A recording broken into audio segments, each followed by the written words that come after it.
ദൈവം ആദാമിനെ സൃഷ്ടിച്ചപ്പോൾ അവൻ പാപം ചെയ്യുമെന്ന് ദൈവം അറിഞ്ഞിരുന്നു.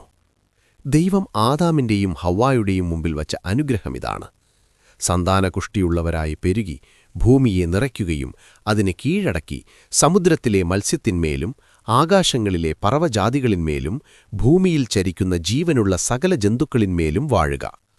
ഉൽപ്പത്തി 1:28 ഈ അനുഗ്രഹത്തെക്കുറിച്ച് പറയുന്നത്. തുടർന്ന് ഉൽപ്പത്തി 2:16-17 വാക്യത്തിൽ യഹോവയായ ദൈവം മനുഷ്യന്റെ മേൽ ഈ കൽപ്പനയും കൂടെ വച്ചു: തോട്ടത്തിലെ എല്ലാ വൃക്ഷത്തിൽ നിന്നും നിനക്ക് മതിയാവോളം ഭക്ഷിക്കാം, എന്നാൽ നന്മതിന്മകളുടെ തിരിച്ചറിവിന്റെ വൃക്ഷത്തിൽ നിന്ന് നീ ഭക്ഷിക്കരുത്.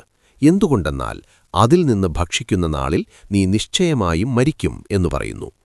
അവർ തന്നെ അനുസരിക്കുമോ എന്നറിയാൻ വേണ്ടിയാണ് ദൈവം അത് ചെയ്തത്.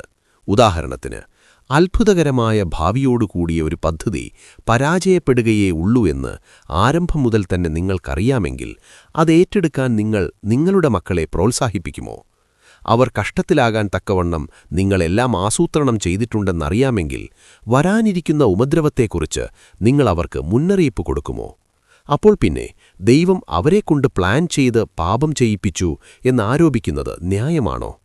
മത്തായി 7:11 പറയുന്നു: ദുഷ്ടരായിരിക്കുന്ന നിങ്ങൾ നിങ്ങളുടെ മക്കൾക്ക് നല്ല ദാനങ്ങളെ കൊടുക്കാൻ അറിയുന്നുവെങ്കിൽ സ്വർഗസ്ഥനായ നിങ്ങളുടെ പിതാവ് തന്നോട് യാചിക്കുന്നവർക്ക് എത്ര അധികമായി നല്ല ദാനങ്ങൾ നൽകും. ആദാമിന്റെ പാപവും അതിൽ നിന്നുണ്ടാകുന്ന എല്ലാ ഫലവും ദൈവം മുൻകൂട്ടി തീരുമാനിക്കുകയും അറിയുകയും ചെയ്തിരുന്നുവെങ്കിൽ ആദാമിനെ സൃഷ്ടിക്കുക വഴി മനുഷ്യചരിത്രത്തിൽ ചെയ്യപ്പെട്ടിട്ടുള്ള എല്ലാ ദുഷ്ടതയ്ക്കും ദൈവം മനഃപൂർവ്വം തുടക്കമിട്ടുകൊടുത്തു എന്നാണ് അതിന്റെ അർത്ഥം. എല്ലാ യുദ്ധങ്ങളുടെയും കുറ്റകൃത്യങ്ങളുടെയും അധാർമികതയുടെയും മർദ്ദനത്തിന്റെയും ഭുഷ്ക്, കപടഭക്തി, രോഗം എന്നിവയുടെയും ഉറവ് അവനായിരിക്കണം. എന്നാൽ ബൈബിൾ വ്യക്തമായി പറയുന്നു: നീ ദുഷ്ടതയിൽ പ്രസാദിക്കുന്ന ഒരു ദൈവമല്ല. സങ്കീർത്തനം 5:4. അക്രമത്തെ സ്നേഹിക്കുന്നവനെ അവന്റെ ദേഹി തീർച്ചയായും വെറുക്കുന്നു എന്ന് സങ്കീർത്തനം 11:5 പറയുന്നു. ദൈവത്തിന് ഭുഷ്ക് പറയാൻ കഴിയുകയില്ല എന്ന് തീത്തോസ് 1:2 പറയുന്നു. മർദ്ദനത്തിൽ നിന്നും അക്രമത്തിൽ നിന്നും അവൻ അഥവാ മശിഹായിക രാജാവായി ദൈവത്താൽ നിയോഗിക്കപ്പെട്ടവൻ അവരുടെ ദേഹിയെ വീണ്ടെടുക്കും. അവരുടെ രക്തം അവന്റെ ദൃഷ്ടിയിൽ വിലയേറിയതായിരിക്കുകയും ചെയ്യും എന്ന് സങ്കീർത്തനം 72:14 പറയുന്നു.